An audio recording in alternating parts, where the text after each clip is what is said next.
Welcome to eagle health. This is doctor KJ Reddy. ఈరోజు మనము hip arthritis గురించి తెలుసుకుందాము. హిప్ ఆర్థరైటిస్ మన కంట్రీలో మరి అంత కామన్ కాదు. వేరే కంట్రీస్తో పోలిస్తే వేరే కంట్రీస్లో నీ arthritis, hip arthritis equal incidence ఉంటుంది. ఇండియాలో నీ ఆర్థరైటిస్ ఇస్ మోర్ కామన్, అంటే 80% ఇస్ నీ ఆర్థరైటిస్ ఉంటుంది. హిప్ ఆర్థరైటిస్ ప్రాబబులీ 20% ఉంటుంది.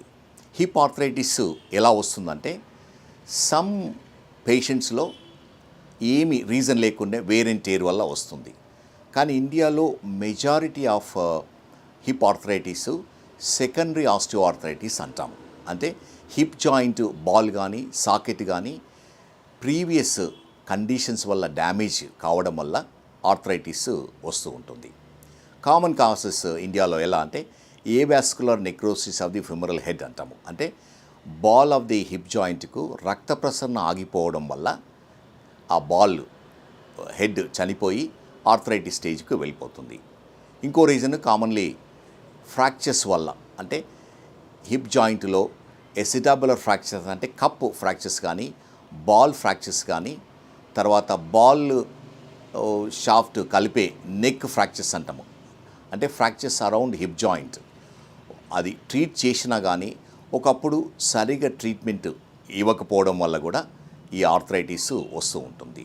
దీని మెయిన్ సిమ్టమ్స్ ఎలా ఉంటాయంటే పెయిన్ ఉంటుంది. ఇనిషియల్ స్టేజెస్లో పెయిన్ అండ్ వాకింగ్, అంటే యాక్టివిటీస్ వల్లనే పెయిన్ వస్తుంటుంది. కానీ లేటర్ స్టేజెస్లో పెయిన్ సివియర్గా ఉండి కంటిన్యూస్ రావడానికి ఛాన్స్ ఉంది. లింపింగ్ ఉంటుంది. తర్వాత మూమెంట్స్ రిస్ట్రిక్ట్ అవుతాయి. రెస్ట్ పెయిన్ ఉంటుంది. నైట్ పెయిన్ రావడానికి ఛాన్స్ ఉంటుంది. నైట్ పెయిన్ వల్ల ఏమవుతుందంటే స్లీప్ డిస్టర్బ్ అవుతుంది.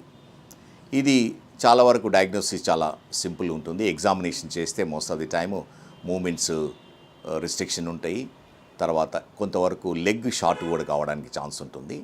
సింపుల్ ఎక్స్రే తీసుకోవడం వల్ల ఆర్థరైటిస్ ఏ స్టేజ్లో ఉంది కూడా చెప్పగలుగుతాము.